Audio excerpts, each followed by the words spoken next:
साधना और शक्ति का अनुपम संगम चैत्र नवरात्र आप सभी को बहुत बहुत शुभकामनाएं। माँ दुर्गा हम सब पर अपनी कृपा बरसाएं पूरे साल। इन 9 दिनों में सकारात्मक ऊर्जा भरपूर पूरे वातावरण में विद्यमान रहता है।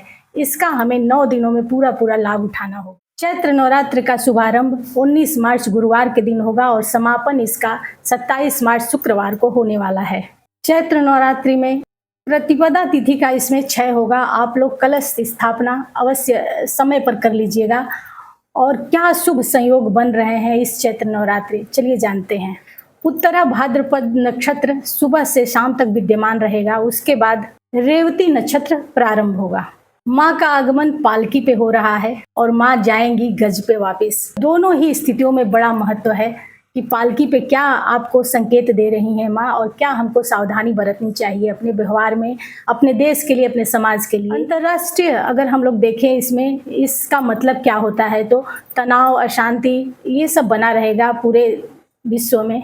कष्ट एवं भयंकर रोगों का संकेत भी मिल रहा है। आम जनमानस को भी सुख, शांति, सौभाग्य में भी कमी दिखाई दे रहा है। माँ का गमन गज पे हो रहा है तो अच्छी बारिश के भी संकेत मिल रहे हैं। माता जब जाएंगी तो सभी भक्तों का कष्ट हर के ही जाएंगी। इसलिए एक बार बोलें आप सभी लोग, जय माता दी। नवरात्रि में घट स्थापना का बड़ा महत्व होता है, इसलिए हमें समय का, मुहूर्त का विशेष ध्यान रखना चाहिए। जब हम घट स्थापना अगर आप लोग करते हो घर में, तब समय आप लोग नोट कर लीजिए। प्रातः 6:52 से 7:43 तक अच्छा मुहूर्त है। तो अमावस्या वाले ही दिन आप लोग साफ सफाई शाम को ही कर लीजिएगा घर का।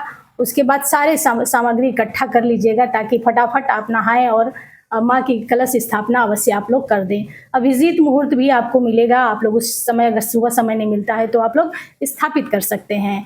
आप बस एक चीज़ का ध्यान रखें, रात में कलश स्थापना से आप लोग अवश्य बचिए। उसके बाद जो लोग दुर्गा सप्तशती का पाठ करते हैं तो बहुत अच्छा है, वो इस साल अवश्य करें। अगर बहुत कष्ट, दुख और समस्याएं उनके जीवन में है तो बस संकल्प लेके ही आप लोग ये पाठ आरंभ करिएगा। माँ अम्बे की कृपा प्राप्त करने के लिए सर्वोत्तम साधन हम कह सकते हैं। मानसिक शांति को बढ़ाता है, भय, दुख सभी का नाश करता है। नकारात्मक ऊर्जा जितने हमारे घर में, हमारे शरीर में है, सबका नाश करता है। नियमित पाठ करने से इस समय विशेष करें। अगर जो लोग करना चाहते हैं वो हमेशा अष्टमी को भी कर सकते हैं। इससे शत्रु बाधा से भी रक्षा होती है। आत्मविश्वास में अगर कमी है तो वो भी आपका बढ़ता हुआ दिखाई देगा। तो ये बहुत महत्वपूर्ण पाठ है। आप लोग इस नवरात्र दुर्गा सप्तशती का पाठ अवश्य करिएगा। जो लोग विश्वास के साथ करते हैं और श्रद्धा भी रहे माँ के प्रति, उनके जीवन में अवश्य ही बदलाव, परिवर्तन दिखाई देता है। चलिए फटाफट जानते हैं माँ के 9 रूपों के बारे में। वैसे तो सभी लोग जानते होंगे, फिर भी एक बार हम लोग माँ के लिए थोड़ा सा इस पर चर्चा कर ही लेते हैं। प्रथम रूप माँ शैलपुत्री का होता है, स्थिरता और शक्ति देती हैं। द्वितीय दिन ब्रह्मचारिणी का होता है जो हमें तप और संयम की शक्ति प्रदान करती हैं। तृतीय दिन हम लोग चंद्रघंटा का उपासना करते हैं, भय को दूर करके साहस बढ़ाती हैं माँ। चतुर्थ दिन माँ कुष्मांडा की पूजा की जाती है जो हमें ज्ञान और समृद्धि प्रदान करती हैं।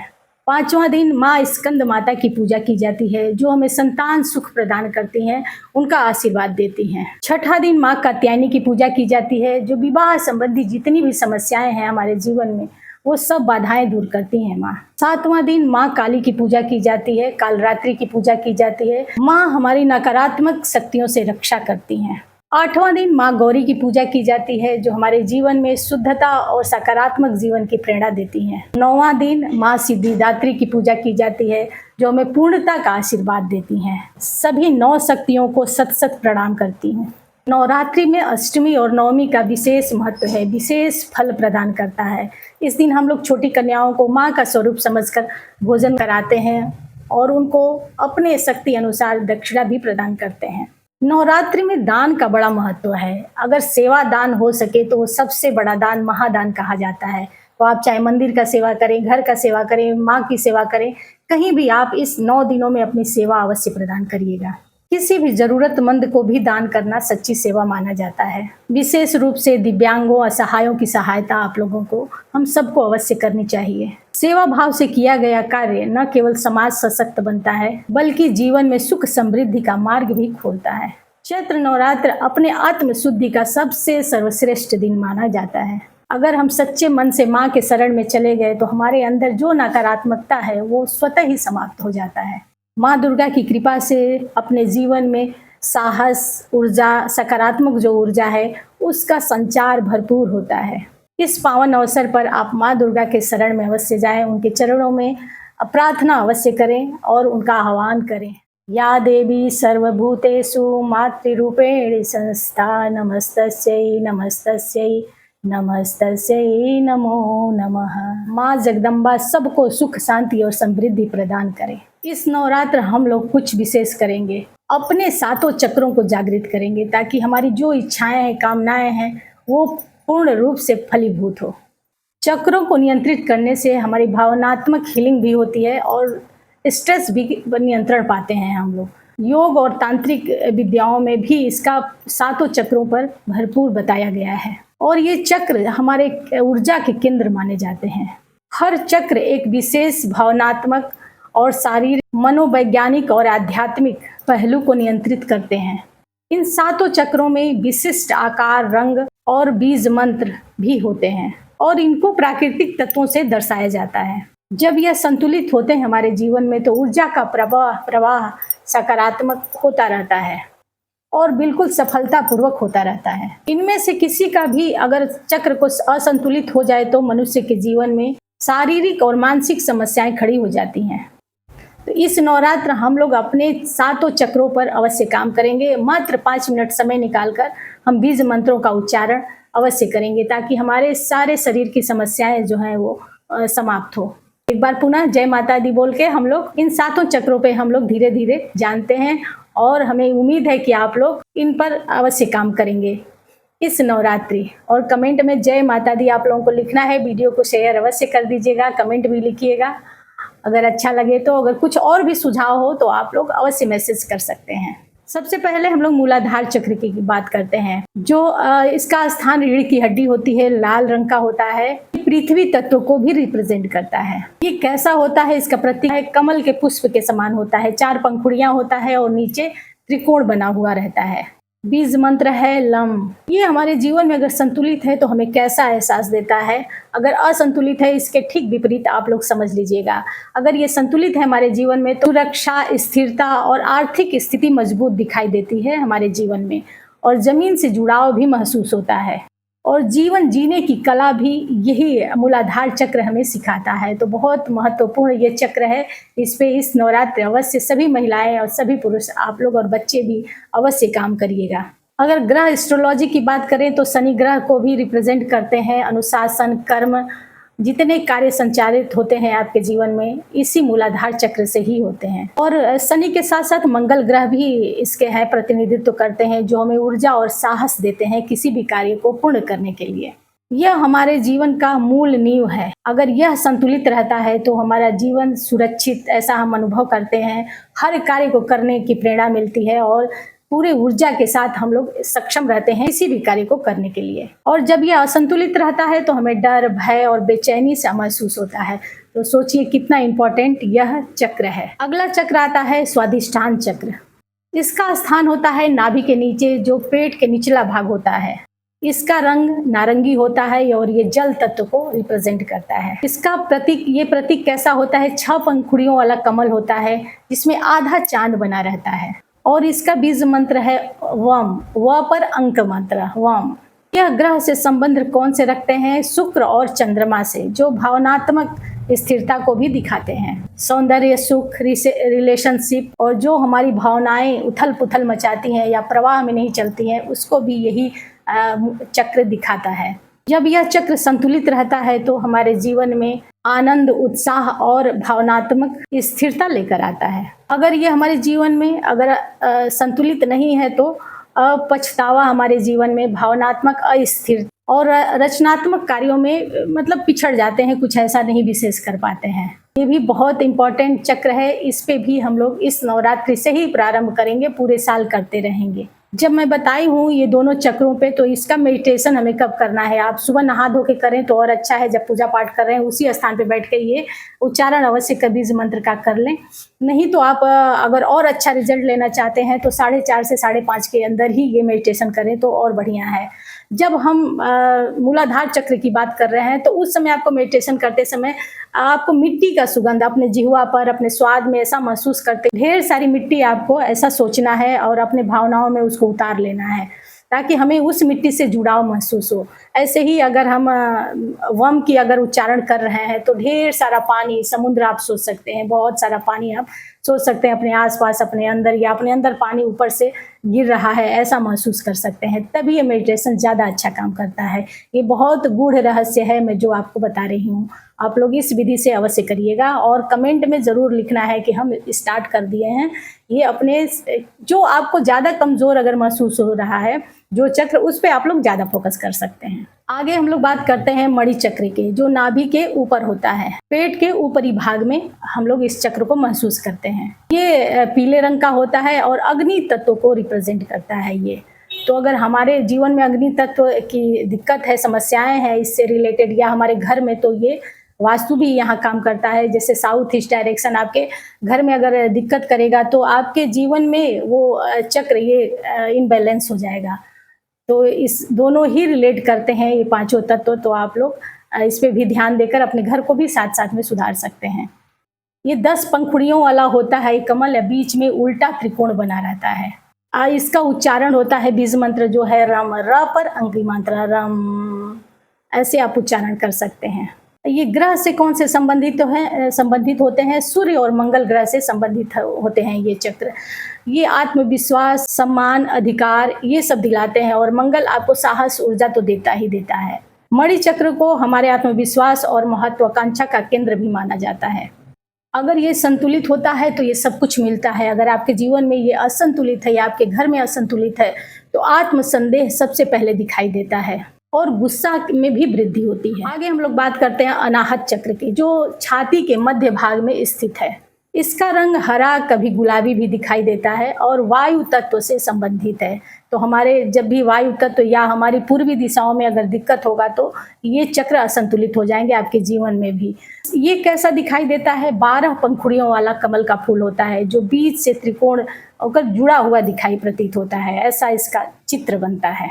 और ये हमारे जीवन में प्रेम, सौहार्द, क्षमा, ये सब कुछ अगर ये संतुलित है हमारे जीवन में, हमारा चक्र संतुलित है, हमारा घर संतुलित है, तो ये सब कुछ दिखाई आपके जीवन में देता है। अगर ये असंतुलित है तो आपको दिखाई देगा ये सब कि आप हर बात पे गुस्सा करेंगे, किसी को क्षमा करने की स्थिति में नहीं रहेंगे आप। व्यक्ति दुखी और परेशान भी रहता है, तो इसको संतुलित करना भी बहुत जरूरी है। इसका बीज मंत्र है यम, य पर अंग की मात्रा यम। आगे हम लोग बात करते हैं विशुद्धि चक्र पे। विशुद्धि चक्र हमारे कंठ के मध्य वाला भाग है। इसका रंग नीला होता है, आकाश तत्व को दर्शाता है यह 16 पंखुड़ियों वाला ये कमल होता है और बीच में सर्कल बना होता है। और बीज मंत्र इसका है हंग, ह पर अंग की मात्रा हंग। ग्रह कौन सा एस्ट्रोलॉजी में, हमारे कुंडली में, हमारे जीवन में रिप्रेजेंट करता है? बुध, जो वाणी और कौशल का आधिपत्य इनको प्राप्त है। संचार कौशल, सच और आत्म अभिव्यक्ति का भी कारक है। अगर ये जिनके जीवन में संतुलित है, वो देखेंगे बहुत अच्छा वक्ता बनता है, बहुत अच्छा बोलने वाला होता है, मृदुभाषी भी होता है, वो सबको अपने बात से आपस में, परिवार में है तो वो जोड़ के रखते हैं, और कहीं भी जहाँ भी बोलना शुरू करें बस लोग उनको ही सुनना चाहते हैं।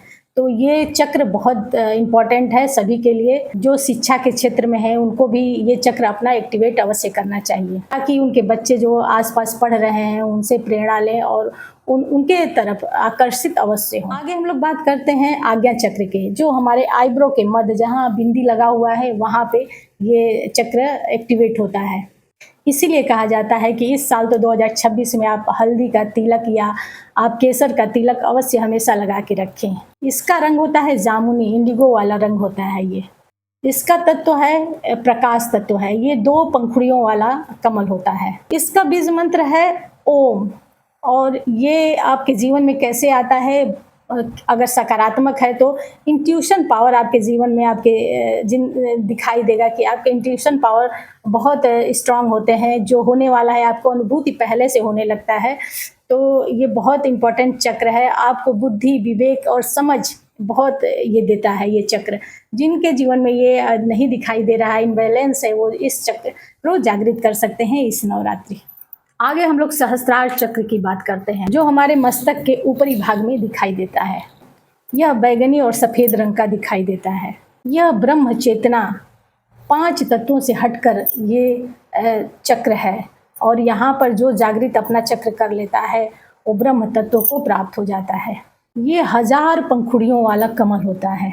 इसका बीज मंत्र सबसे अच्छा मौन होता है या ओम।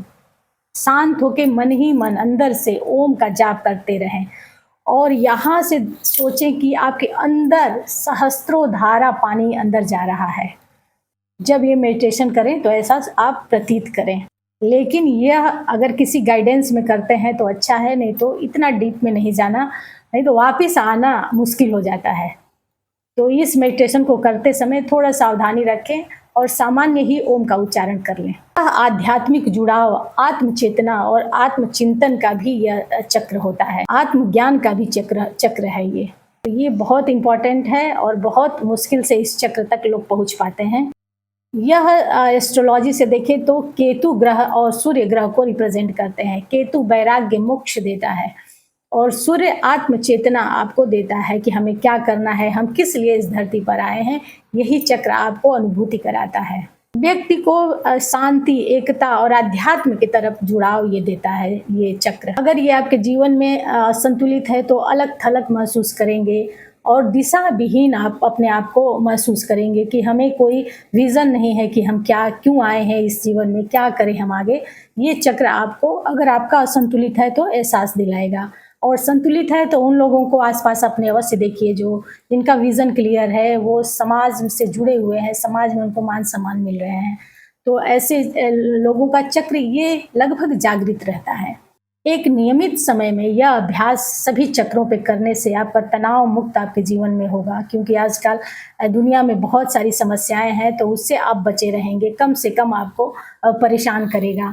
तो इस चक्र पे अवश्य, सातों चक्र पे जो आपको ज़्यादा ज़रूरत है उस चक्र पे आप अवश्य काम करें। अच्छी नींद, मन शांत और स्थिर रहने के साथ साथ ही नकारात्मकता से आपको सुरक्षा भी महसूस होगा। तो ये बहुत आजकल भी ज़रूरत है सभी लोगों को। नकारात्मकता थॉट्स या सोच हो या कार्य हो, बहुत हम लोग कर रहे हैं जीवन में, इससे बचाव होगा, आपके बच्चों को बचाव होगा। तो कोशिश करें कि जो नए जनरेशन के बच्चे हैं उनको इससे प्रेरित करें कि ये करें, उनको लॉजिक देंगे तभी वो जाके ये कार्य करेंगे। क्योंकि आजकल के बच्चे हर चीज़ में लॉजिक ढूंढते हैं, तो उनको बताएंगे कि इससे आपको क्या फ़ायदा है, आपके जीवन में आप कैसे संघर्ष से बचे रहेंगे, तब वो आगे बढ़ के करना चाहेंगे। इसी के साथ इस नवरात्र हम लोग इसी चक्रों पे विशेष कार्य करेंगे, जो हमारे आत्मशुद्धि, आत्म मंथन का समय रहेगा, इसी को आगे लेकर बढ़ेंगे।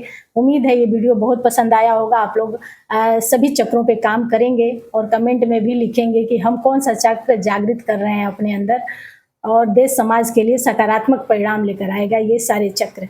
बहुत बहुत धन्यवाद। एक बार पुनः आप सभी को चैत्र नवरात्रि की ढेर सारी शुभकामनाएं। एक चीज़ और यहाँ बताना चाहूँगी, इस दिन पंचांग भी सुना जाता है, तो ये हिंदू नववर्ष भी है, इसकी आपको ढेर सारी बधाई। तो इस दिन पंचांग अवश्य सुन लीजिएगा आप लोग। बहुत बहुत धन्यवाद। जय माता दी।